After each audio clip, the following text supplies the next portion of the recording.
दिन की सबसे बड़ी खबर जैसा मैंने आपको बताया कि अमेरिका से आई है। दरअसल बात शुरू हुई थी ब्याज दरें बढ़ने की। हम बीते कई मनी सेंट्रल में आपको बता चुके हैं कि फेडरल रिजर्व ये कह रहा है कि ब्याज दरें अब तेजी से बढ़ेंगी, महंगाई काबू में नहीं आ रही है। ब्याज दरें बढ़ने की जो रफ्तार है, जो मात्रा है, वो दोनों तीखी हो सकती हैं, बड़ी हो सकती हैं, लेकिन बात केवल ब्याज दरों तक नहीं रह गई। इससे हम आगे बढ़ते थे तो हमें पता चलता था कि डॉलर इंडेक्स मजबूत हो रहा है। डॉलर इंडेक्स मजबूत होने से कच्चा तेल फिसल रहा है और इसके आगे बात बढ़ती थी कि सोने की चमक कम हो रही है। अब बात इससे एक कदम और आगे बढ़ गई। बात यहां तक आ गई कि अमेरिका में बैंकों पे संकट आने लगा, जिसके तार भी दरअसल इन्हीं बढ़ती ब्याज दरों से जुड़े हैं। बात अमेरिका के बैंकों की थी तो अमेरिका के बाजारों का केवल मूड खराब नहीं हुआ, मूड खराब हुआ एशिया के पूरे बाजारों का, मूड खराब हुआ यूरोप के पूरे बाजारों का। आज जब एशियाई बाजार खुले तो पूरी तरीके से लाल थे। यूरोपीय बाजार खुले तो वहां भी बैंकिंग शेयरों में सबसे ज्यादा गिरावट देखने को मिली। वहां का जो बैंकिंग इंडेक्स है वो मोर देन 8%, मतलब 8% से ज्यादा टूट गया। डाइशे बैंक, आईएनजी वेस्ट, जो भी बड़े बैंक हैं वहां के, एचएसबीसी लिस्टेड बैंक, सारे 5-5%, 8-8% टूट गए। हालत बुरी थी। जून के बाद सबसे खराब सबसे खराब दिन था बैंकिंग शेयरों के लिहाज से। भारत में भी आप देखिए, आज शेयर बाजार आपने देखा होगा 1% से ज्यादा हम टूटे थे सेंसेक्स निफ्टी के रूप में। अमेरिका से बात शुरू हुई और बात पहुंच गई एशिया तक, यूरोप तक। और लेकिन ये क्राइसिस है क्या? ये कौन सा बैंक है? क्राइसिस शुरू कहां से हुई? अब पहले तार यहीं से पकड़ते हैं, फिर इसमें आपको बताते हैं कि क्या क्या चल रहा है। सर, पहला सवाल मेरा, अमेरिका का ये कौन सा बैंक था जिसने सबका मूड खराब कर दिया और क्राइसिस क्या है? आज दुनिया के बाजार एकदम लड़खड़ा गए। दुनिया के बैंकर इन्वेस्टर्स के लिए बड़ा बेचैनी भरा दिन था। जबकि भारत में कई सारी गतिविधियां चल रही थी तो सुबह खबर आई कि सिलिकॉन वैली का एक बैंक है, जिस बैंक के स्टॉक्स में 60% की गिरावट आई एक साथ। लोगों को 2007-8 का लीमन संकट याद आने लगा। ये ऐसा लगने लगा कि बैंकिंग सेक्टर में ऐसी उथल पुथल शुरू हो रही है जो हमने लीमन के दौर पर देखी थी। बैंक छोटा हो या बड़ा, जब बैंकों के स्टॉक्स एकदम टूटते हैं, उनको बड़े नुकसान होते हैं, तो पूरा बैंकिंग उद्योग हिलता है, चाहे भले ही वो छोटा उद्योग हो। हालांकि सिलिकॉन वैली बैंक छोटा बैंक है। अगर आप इसको आकार के तौर पर देखें तो इसकी एसेट्स करीब $212 बिलियन की हैं, जो जेपी मॉर्गन की 10वें हिस्से के बराबर भी नहीं है। पर इसके स्टॉक्स में बेहद तेज गिरावट होने के साथ स्टार्टअप फाइनेंसिंग से जुड़े हुए जितने भी बैंक थे या बाकी भी पूरा बैंकिंग उद्योग था, वह बेहद बेचैनी फैल गई। और हमने देखा कि इस छोटे बैंक के संकट में फंसने के बीमारी में फंसने के कारण JP Morgan, city, bank of America और दुनिया के सारे बड़े बैंकों के स्टॉक टूट गए। यानी कहीं ना कहीं अमेरिका में ब्याज दरें बढ़ने के साथ बैंकिंग संकट की पहली आहट हो गई, पहली उपस्थिति दर्ज हो गई। और ये संकट क्यों शुरू हुआ? क्योंकि सिलिकॉन वैली बैंक, जो कि स्टार्टअप को फिनांस करता था, स्टार्टअप कंपनी अपने कर्ज चुकाने में मुश्किल महसूस कर रही। अब आप पीछे चलिए और देखिए कि पिछले 1 साल के अंदर जो स्टार्टअप बबल बस्ट हुए हैं, जो नए .com बबल की बात चल रही है, जो बस्ट हो रहा है, या कंपनियां अपने यहाँ कर्मचारियों को निकाल रही हैं, उसका शिकार बना है सिलिकॉन वैली बैंक। पर बात यहीं तक नहीं रुकी, बेचैनी से कहीं और आगे तक गई थी।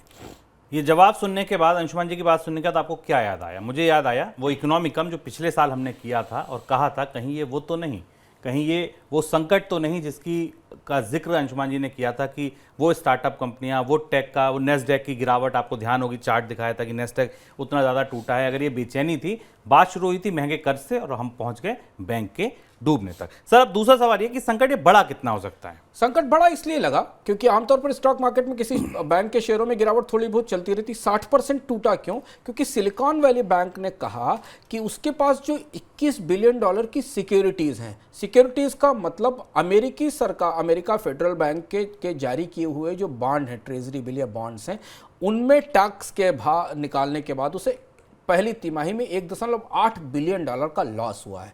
और ये वो तार था जिस तार को बाजार ने पकड़ा और फिर उसके बाद पूरे बाजारों में बेचैनी आई। यहाँ से तार जुड़े ब्याज दरों में बढ़ोतरी के कारण। अमेरिका के बैंक, दुनिया के बैंक अमेरिका के सिक्योरिटीज़ में इन्वेस्टमेंट करते हैं क्योंकि उनको ये दिखाई देता है कि वो वहाँ पर रेटिंग अच्छी है, सरकारी फेडरल रिजर्व की प्रतिभूतियों में निवेश करने पर बेहतर रिटर्न मिलता है। और जब ये एसवीबी ने बताया कि उसने जो इन्वेस्टमेंट कर रखा उसमें नुकसान हुआ है, तो लोगों को पूरा माजरा समझ में आने लगा। अब यहाँ जेरोम पावेल का चेहरा लोगों के सामने आ गया, जो भी 48 घंटे पहले कह चुके हैं कि अभी तो ये लड़ाई है, आगे और लड़ाई है, अभी तो ब्याज दरों में और ज़्यादा बढ़ोतरी होने वाली है।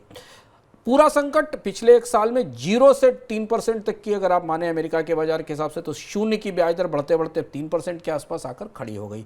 इससे जिन भी कंपनियों ने, दुनिया के जिन भी बैंकों ने सिक्योरिटीज़ में, बॉन्ड मार्केट में इन्वेस्टमेंट कर रखा या सरकारी सिक्योरिटीज़ में इन्वेस्टमेंट कर रखा, वहाँ सब जगह बेचैनी फैल गई। क्योंकि जो SVB के साथ हुआ, सिलिकॉन वैली बैंक के साथ हुआ, वो किसी भी दूसरे बैंक के साथ हो सकता है, क्योंकि अब बैंकों के ब्याज दरें बढ़ने के कारण बैंकों को अपने इन्वेस्टमेंट पर नुकसान होना शुरू हो रहा है, जबकि उनके रिटर्न्स अच्छे नहीं हैं। ये संकट यहाँ से बड़ा होता दिखाई दे रहा है और अब लोगों की निगाह बाजार के अन्य बैंकों पर दिखाई दे रही। छोटे बैंक शुरुआत में ऐसे तूफान में पहले फंसते हैं, बड़े बैंक थोड़ा मुश्किल से दिखाई देते हैं, तो शुरुआत हमेशा छोटे बैंकों के साथ संकट से होती। तो ये अमेरिका में सिलिकॉन वैली की साइड से या स्टार्टअप या इंटरनेट इकोनॉमी की साइड से संकट का दूसरा बड़ा चरण था। एक चरण में हमने कंपनियों को संकट में फंसते, डूबते, बंद होते या जॉब कट करते देखा, और अब वो बैंकों तक फैल गया। सर, अब बात यह कि ये जिन्हें कर्ज देते थे उनका क्या होगा, उन स्टार्टअप्स की अर्थव्यवस्था का क्या होगा पूरा, जिनको ये कर्ज देते थे? अब स्टार्टअप की इकोनॉमी के लिए दो बड़ी चुनौतियां पहले से हमें दिख रही हैं। पहली चीज तो ये कि बैंक्स अब और ज़्यादा रिजर्व हो रहे हैं क्योंकि ब्याज दरों में बढ़ोतरी हो रही। तो पहली चीज तो स्टार्टअप कंपनियां जिनको फिनांस किया जाता था, जो अपने शॉर्ट टर्म फिनांसिंग के लिए इन बैंक्स का इस्तेमाल करती थी, एक बड़ा नेटवर्क था सिलिकॉन वैली में और दुनिया के अन्य हिस्सों में भी, जो कंपनियों को लोन देते थे। इन कंपनियों की तरफ से स्टार्टअप कंपनियों को लोन मिलने में दिक्कत होगी। हमें याद है कि स्टार्टअप कंपनियों में पूंजी का निवेश कम हो रहा है, उन्हें कैपिटल कम मिल रही है, वेंचर कैपिटल फंड कम आ रहे हैं। ऐसी परिस्थितियों में स्टार्टअप कंपनियों को जब तक माहौल सुधरता है, मौसम माफिक होता है, तब तक कर्ज ही लेने पड़ेंगे, तभी वो अपने कामकाज चला सकती हैं। इस क्राइसिस के बाद इन जो टेक्नोलॉजी इकोनॉमी है, जो इंटरनेट इकोनॉमी, जो नई इकोनॉमी है, उसमें बैंकों को कर्ज देने में और ज़्यादा सतर्कता बरतनी होगी और इसका असर हमें दूसरी बाजार के एक दूसरे हिस्से पर दिखाई दिया। एक इंडेक्स के बारे में आपको शुभम ने बताया जो बैंकिंग इंडेक्स था, इसका दूसरा हिस्सा में टेक्नोलॉजी स्टॉक्स पर भी दिखाई दिया। समस्या हुई SVB बैंक में, टेक्नोलॉजी स्टॉक्स में भी गिरावट आई, भारत में भी टेक स्टॉक्स में भी गिरावट आई, अमेरिका में भी टेक कंपनियों के बाजार में और ज़्यादा बेचैनी दिखाई दी। पूंजी की लागत जब बढ़ना शुरू होती है तो एक साथ कई सारे हिस्सों में खलबली मचती है और उसका असर हमें दूसरी कंपनियों में भी दिखाई दिया।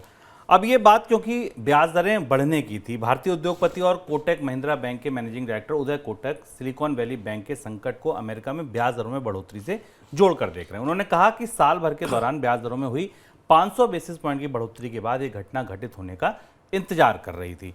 बात अभी यहाँ तक रुकी नहीं थी। जैसा अंशुमान जी ने कहा कि फेडरल रिजर्व के चेयरमैन जेरोम पावेल तो कह चुके हैं कि सेंट्रल बैंक आने वाले दिनों में ब्याज दरों को और ज़्यादा तेजी के साथ बढ़ाएगा और बढ़ोतरी भी अधिक होगी। सर, ब्याज दर बढ़ने की चिंता सिर्फ यहीं करें या अभी चुनौतियां और कहीं और दिख सकती हैं? अब आप थोड़ा इसको और पीछे ले जाकर देखें। हम लोगों ने जब अडानी समूह के संकट पर चर्चा की थी और एक इकोनॉमिक में चर्चा की थी, तो हमने आपको बताया था कि सारी समस्याएं कहाँ से शुरू होती हैं वहाँ से जहाँ से अमेरिका में ब्याज दरें बढ़ना शुरू होती हैं और दुनिया में कॉर्पोरेट्स के कर्ज महंगे होना शुरू होते हैं।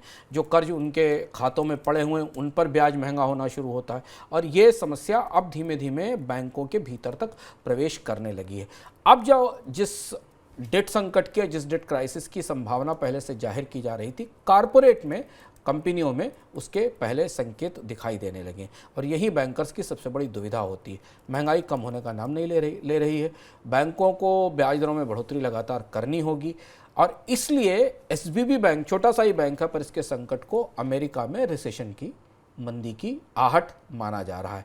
मंदी तो ठीक है क्योंकि मंदी लाने की कोशिश तो फेडरल रिजर्व भी कर रहा है। वो चाहता है कि बाजार में मांग टूट जाए, महंगाई कम हो, ब्याज दरें कम हो, पर इस पूरी कोशिश में जो कोलेट्रल डैमेज है वो बैंकिंग सेक्टर का हो रहा है, जो साथ में इस पूरी कोशिश में, और अगर बैंकिंग सेक्टर में डैमेज शुरू होता है, बैंक में बिल्ड डाउन शुरू होता है, तो फिर फिनेंशियल मार्केट्स में बड़ी बेचैनी बनती है। अब यहाँ से देखना है कि हवा किस तरफ रुख करती है, बैंकों की तरफ रुख करेगी, बैंक और मुश्किल में फंसेंगे, या ये एक ही घटना बनकर रह जाएगी और इसके बाद चीज़ें सुधरती दिखाई देंगी, ये बाद में पता चलेगा। लेकिन ब्याज दरों में बढ़ोतरी के कारण अब का तूफान अब कई जगह, अलग अलग जगह असर करने लगा है। भारत के शेयर बाजार में भी हमें इसका असर दिखाई दिया है। बिल्कुल, अंशुमान जी का कहना है कि इस बैंकिंग क्राइसिस से आप मंदी के संकेत भी पकड़ सकते हैं। चलिए।